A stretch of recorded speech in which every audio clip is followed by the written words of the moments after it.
Eu não devia passar essa informação para você de jeito nenhum. Até porque eu, depois de já ter ajudado e mentorado dezenas de estudantes a conseguir suas aprovações em vestibulares, em concursos, em residências, eu acabei desenvolvendo um método de avaliação multidimensional dos meus alunos. E essa avaliação multidimensional é para a gente conseguir entender exatamente onde que o aluno está bem e onde que ele está um pouquinho mal. Até porque quando a gente começa a analisar uma corrente, a corrente ela é tão forte quanto o seu elo mais fraco. E da mesma forma, um estudante, ele é tão bom aprendiz quanto a sua parte mais fraca do seu potencial de aprendizado. Fica comigo até o final desse vídeo que eu vou fazer você descobrir como que faz para você saber quais são as suas áreas fortes e as suas áreas fracas e como que faz para melhorá-las. E também eu vou colocar aqui uma sequência de questionários para você conseguir avaliar como que está cada uma dessas suas áreas de aprendizagem. Se você não me conhece, meu nome é Pedro Nakamura, eu sou professor de matemática e especialista em ciência da aprendizagem. Se você quer saber como que aprende mais e melhor, como que faz para você descobrir todas as suas áreas e perfil educacional, me segue aqui nesse canal, ativa as notificações que eu vou te ensinar tudo que eu aprendi sobre a ciência da aprendizagem. Quando eu recebo um novo mentorado, a maioria deles são quase que unânimes em começar com a seguinte expectativa: quais são as melhores técnicas de aprendizagem? Como que eu magicamente faço para que eu saia de um aluno que não está conseguindo tirar nota, um aluno que está com uma certa nota e aumente a nota de repente? E infelizmente, esses alunos eles acabam se decepcionando um pouco porque eu explico para eles que não existe esse negócio de tipo uma técnica milagrosa, uma habilidade milagrosa que simplesmente vai fazer com que você deixe de ser aquele aluno medíocre e passe a ser aquele aluno mágico. Até porque a aprendizagem é um processo bem mais complexo do que simplesmente ter uma única técnica. Porque se fosse isso, com certeza já teriam 80 milhões de pessoas gravando vídeos e esses vídeos simplesmente viralizariam porque eles simplesmente seriam a solução mágica para todos os alunos. Até é verdade que existem algumas pessoas por aí mostrando vídeos como, por exemplo, a chave do sucesso, como que eu faço para tirar só nota A, como que eu fiz para tirar só nota 10, sendo que no final das contas é só mais um monte de pessoas tentando trabalhar um monte de generalismo em cima da aprendizagem e a aprendizagem não funciona desse jeito. A segunda coisa é que eu tenho alguns outros tipos de mentorados, esses um pouco mais raros, que chegam já entendendo quais são as suas forças e quais são as suas melhores habilidades e querem evoluir mais ainda essas habilidades e me perguntam como que fazem para que eu melhore essas habilidades deles. E esse também não é exatamente o melhor perfil. E isso porque uma corrente ela é tão forte quanto o seu elo mais fraco. Portanto, é importante que você entenda o que a gente chama de multidimensionalidade do aluno. E quando eu falo sobre multidimensionalidade do aluno, eu tô falando que cada aluno ele tem algumas áreas que sustentam um perfil de aprendizagem. E não é só uma, são 6. São elas: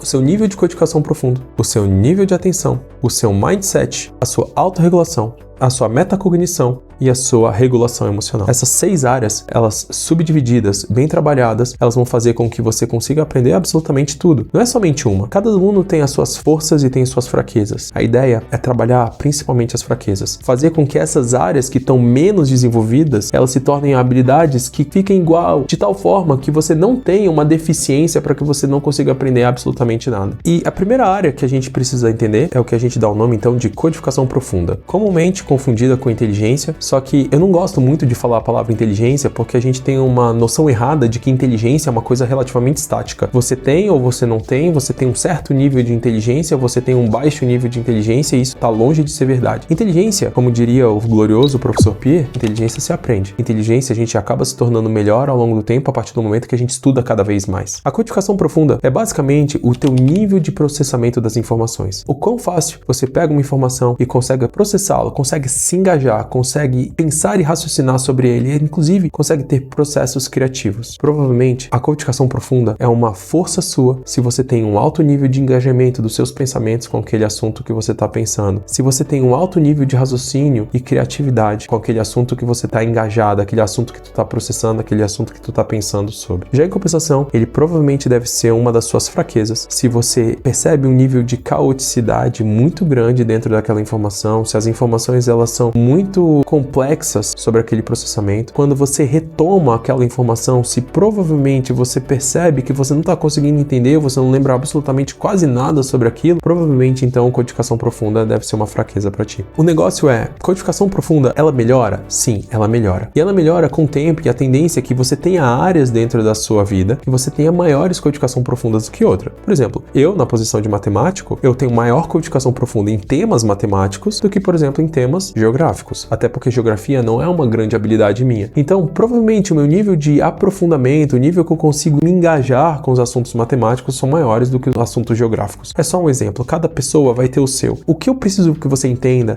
é que a sua codificação profunda, então, ela vai depender também do teu nível de engajamento, o nível que você estiver estudando. Quanto mais você estiver estudando uma determinada área, mais aos poucos a sua codificação profunda ela vai se tornar maior. E isso vai fazer com que seus níveis de processamento mental sobre aquela informação sejam cada vez mais aguçados, sejam cada vez mais vastos. Para você saber se a codificação profunda ele é uma força sua, eu vou te fazer 3 perguntas. E você vai avaliar essas 3 perguntas de 0 a 10. Depois que a gente avaliar essas 3 perguntas de 0 a 10, você vai pegar e você vai somar essas 3 notas e vai dividir por 3. A primeira pergunta é o seguinte: quando você está estudando um assunto novo, você consegue correlacionar esse assunto com assuntos antigos? Quanto mais você conseguir fazer isso, mais próximo do 10. Quanto mais difícil for para você, mais próximo do 0 você vai se dar essa nota. A segunda pergunta: você consegue explicar um assunto novo com suas próprias palavras? Se sim, se dê uma nota mais próxima de 10. E se não, se dê uma nota mais próxima de 0. E terceira pergunta: quando você está revisando, retomando um conteúdo, você sente que está mais simplesmente memorizando aquela informação ou você sente que está mais compreendendo? A nossa segunda área da avaliação multidimensional dos nossos alunos é a atenção. A atenção é a tua capacidade de manter concentrado e focado sobre o processo que você está estudando. Isso é um dos pilares da aprendizagem. Lembra, a atenção ela é um elemento principal da captação. A sua percepção de utilidade das informações, elas dependem muito do nível atencional que você está dando. Aquelas pessoas que conseguem prestar mais atenção naqueles estímulos que estão estudando fazem com que a aprendizagem se torne uma coisa muito mais fácil. Se você consegue manter focado, concentrado por um bom período de tempo dentro dos seus estudos, provavelmente a atenção ela deve ser uma das suas forças. Em compensação, se a sua cabeça vagueia demais, divaga demais, se você perde o interesse com certa facilidade, se você olha para aquilo e você se sente muito cansado ao longo do estudo, provavelmente a atenção ela deve ser uma das suas fraquezas. Aqui eu explico para você tudo que você precisa entender sobre a atenção, mas eu também vou deixar aqui 3 perguntas para você conseguir se avaliar se você está conseguindo prestar bem atenção ou não, se a atenção ela é uma das suas forças ou se ela está mais entre as suas fraquezas dentro da sua área dimensional. Durante o estudo, você consegue manter a concentração focada por muito tempo durante o período que você está estudando? Durante o estudo, você sente que sua mente divaga demais durante o teu estudo? Você sente a necessidade de ter que ir ao banheiro, beber água, lembrando que tem outras necessidades, outras atividades para fazer enquanto você está estudando? A nossa terceira dimensão do estudante é o que a gente dá o nome de mindset. E esse é de fato um dos mais longes que meus alunos eles têm a tendência a ir mal. Porque infelizmente a gente vive numa sociedade muito mais moldada num mindset fixo do que exatamente no mindset do crescimento. E eu falo isso porque o mindset do crescimento é que é esse mindset que a gente percebe, que a gente acredita que é por meio do nosso desenvolvimento e por meio dos nossos processos de erros, de estresse, que a gente vai conseguir fazer com que a gente se desenvolva e consiga se transformar em absolutamente tudo que quiser. Porque a verdade é que é muito bonito a gente simplesmente virar e falar: eu acredito plenamente de que eu construo aquilo que eu quero ser. É muito bonito e quase que todas as pessoas, quando a gente fala isso, eles falam: poxa, eu tenho um mindset do crescimento. Mas a verdade é que a pessoa que abraça o mindset do crescimento é aquela pessoa que não tem medo de errar. É aquela pessoa que aceita o estresse. É aquela pessoa que vê no erro uma oportunidade de crescimento, uma oportunidade de aprendizagem, que infelizmente é o que a maioria das pessoas fogem. Elas têm muito mais medo do erro, porque é como se o erro fosse uma comprovação de que você não é capaz. E isso está longe de ser verdade. A comprovação de que você não é capaz, ela está muito mais vinculada ao mindset fixo. O que a gente precisa entender é que esse mindset, que é uma das nossas áreas, a gente tem que conseguir estimular para a gente se tornar uma pessoa mais pró-mindset do crescimento. E aqui vão 3 perguntas para que você consiga entender se o mindset do crescimento é realmente uma das suas forças ou se ele é mais uma das suas fraquezas. Primeira pergunta: quando você enfrenta um desafio, você fica mais propenso a desistir ou você fica mais propenso a querer resolver esse desafio? Segunda pergunta: você acredita que você é mais uma pessoa inteligente ou você acredita mais que é uma pessoa que se torna inteligente? Terceira pergunta: e quando você comete um erro, você percebe desse erro uma coisa onde parece que ela te diminui ou você sente desse erro um novo desafio, uma oportunidade de crescimento? E a nossa